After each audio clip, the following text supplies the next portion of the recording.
The 80s had the General. The 90s had John Gilligan. In the noughties, it was the reign of Martin Marlowe Hyland. His was a familiar path with success and power, and then the recklessness.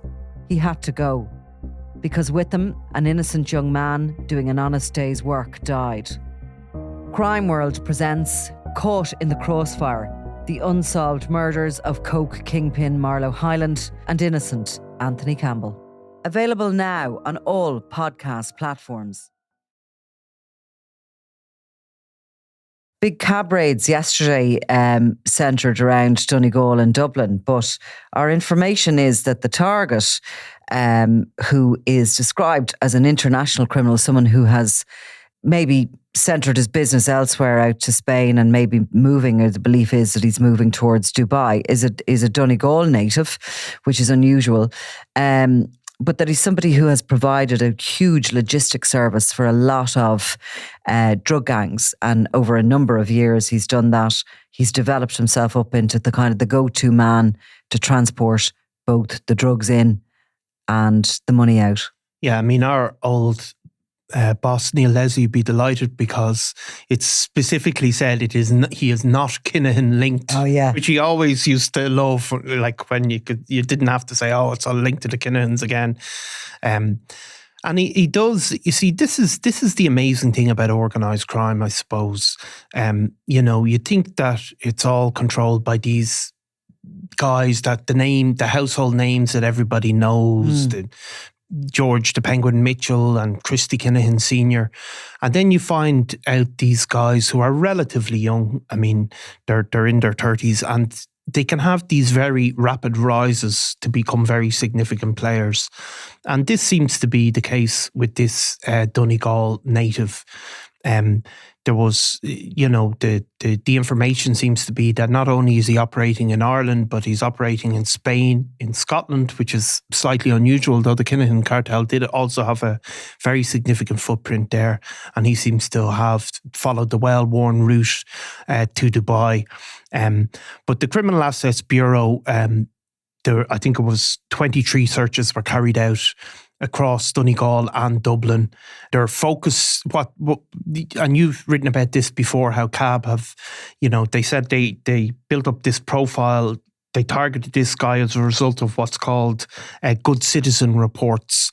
So CAB went on a kind of a nationwide tour, really, didn't they, at some point, where they were kind of asking local people for information if somebody is all of a sudden building this mansions out of nothing, and there's a local chat about how he made his money. So it seems that this guy was targeted as a result of these so-called good citizen reports. The Criminal Assets Bureau have targeted a home that's estimated to be worth 1 million. It was described in one of the reports as being filled with marble, which we also discussed last week in Dubai. And as part of the investigation, 2023 Volvo XC90 was seized. You don't need marble in this country, it's too cold. Do you not? No. Well, marble is for hot countries. When are we going to understand that? It's cold to the touch, it keeps you cool. Well, we need carpets. Yes, well, I suppose you can leave the heating on if you've got enough drug money. Yeah, you can heat marble, which is like utterly, I wouldn't think it's great for the climate. You talked about these guys. I mean, ultimately, this man was certainly unknown to me before I heard his name as part of this, that he was the target of these raids, the Criminal Assets Bureau raids. When I have a look around, I can see little bits about him. But I think the point is these logistics guys. Yeah. So these are the transporters. These are the ones who are providing the trucks, the vans, the boats, the planes, whatever is needed to get drugs to market.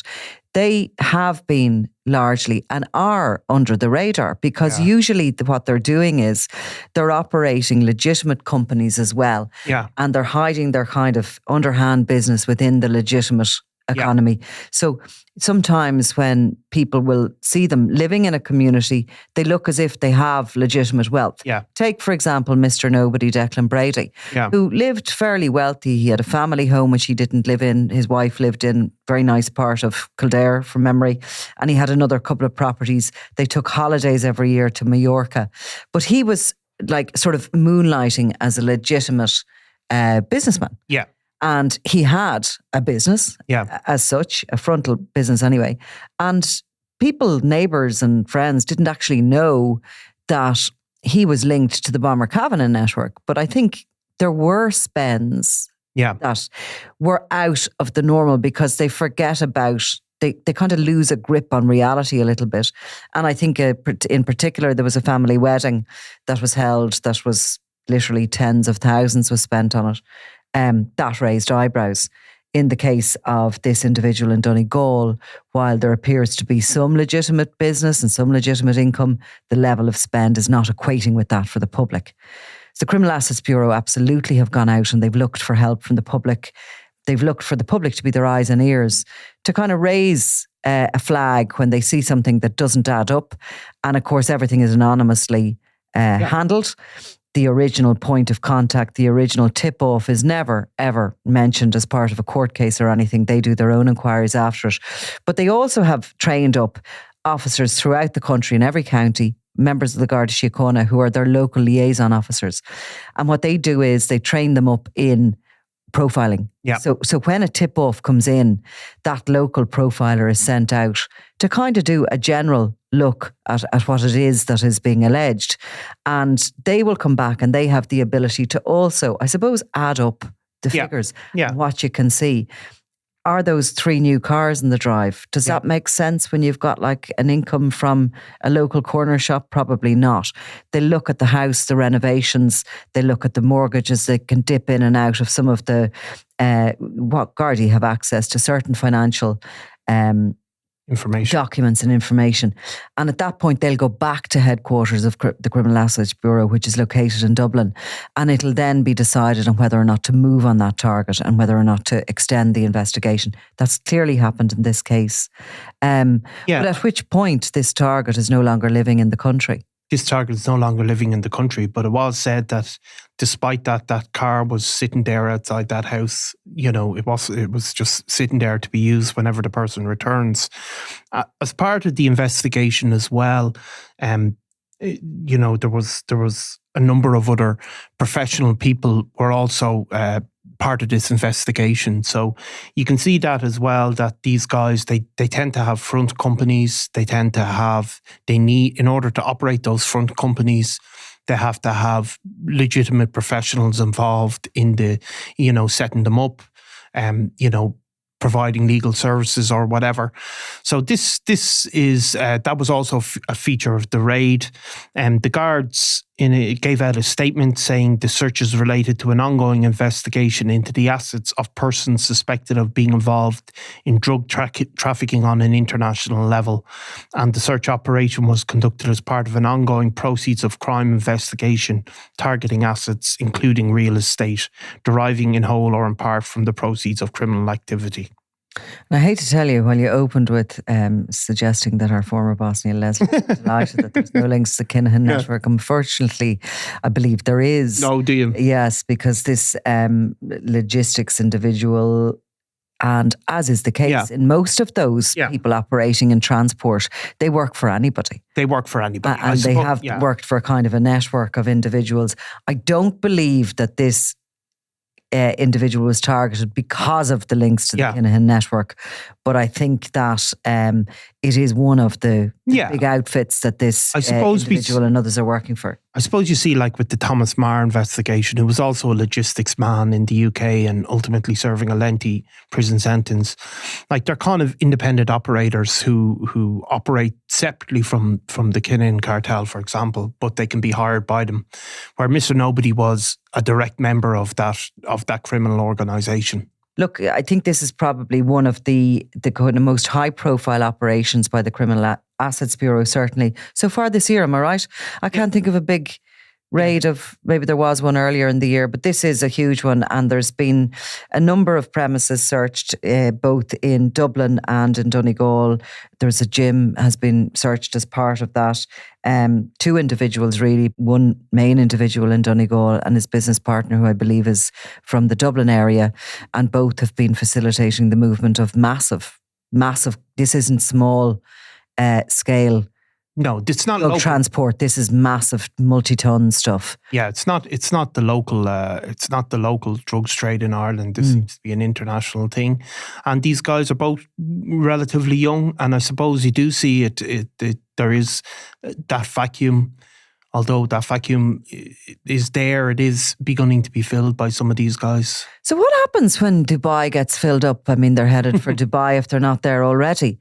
What happens in Dubai, in the United Arab Emirates? How many more of these guys can they take in?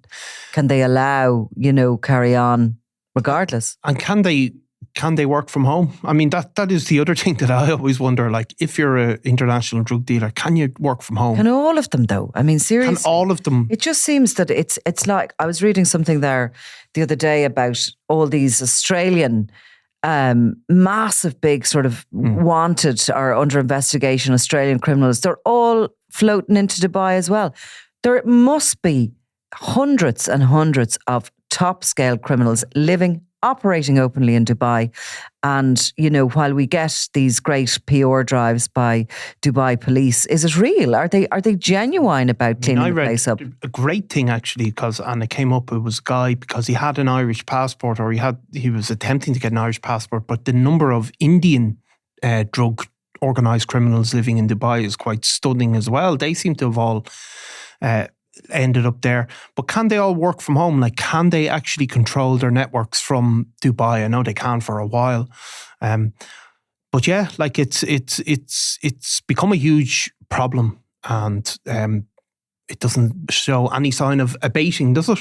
It doesn't. I mean, I do think that to take a positive out of it, I think that the here in Ireland, at least while we can't work internationally, our police forces, I do think that the specialist units that are in place, like the Criminal Assets Bureau, the Garda's Drugs and Organised Crime Bureau, the local units, I think they do work really well together. Yeah. And while we might be just, in the end of the day, gathering evidence for people who have fled, into the Gulf, we are certainly picking at the bones of what we can, showing the communities that, that they're on the trail of them, and hopefully making, Ireland a no-go zone for them.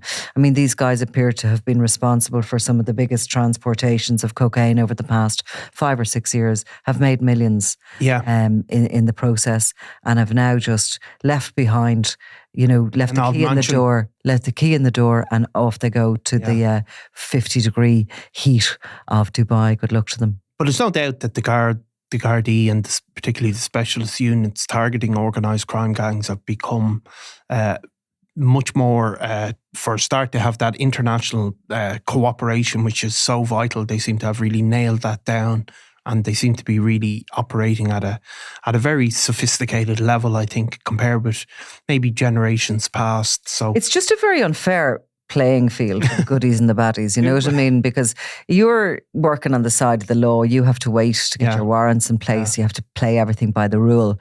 And the guys you're after are not playing by any single rule. They've all the money, they can do it at what they want, and they have an open welcome into the likes of the Emirates, where they're kept safe. They're kept safe, and they really are kept safe from each other as well, which is all the other amazing thing. I think we should boycott Dubai as a holiday destination. I'm going to lead the charge on that. I wouldn't be interested in going there anyway, would you?